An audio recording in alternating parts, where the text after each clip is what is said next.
धर्म्यापदाविहृतं वा भातजूतो जो विकृतना प्रजाः भोगपुरुधा विराजते उद्यञ्जातवेदसं देवं महन्ति केतवः देवित्वा दूर्जं मा जेना पावकचितदा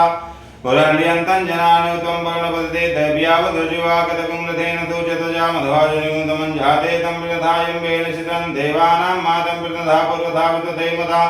ज्येष्ठता दिम्बरहितमुदविदं मा प्रदेचीनं मृजनन्दो जयध्रिमा धुञ्जयन्तमुनियातो वर्धते मेन शोदय कृष्णगर्भाज्योतिजरायोजतोऽभिमाने इममुपागङ्गमे तोर्जते सुन्दरब्राह्मणवीर्यन्ते तन्देवानां मुदगादनैकं चक्षुर्मित्रस्य वरुणस्याग्नेः आप्रत्या वा पृथिवी अन्तरिक्षं दूचात्मा यागतदतुकचानैडा प्रवृते तदृतनराहतविदा देवयेतोपजधा जुवानो तदानमिदं जगद्भवितवेमनीका जातयगच प्रधानदगाविदोषा सर्वन्तरिन्द्रदेवतेतराणि विदुदर्ततो ज्योतिकृतोचितमाभातिरोचनं मातसूर्यसिदेवन्तन् महितं जगतो वितरुन्तं भाराजते दैक्तारिता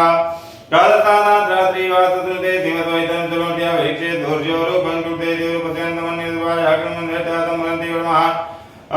अतिदूर्जवरति महानदि महते महिमा प्रचते धार्देव महानदि भक्ति उच्यते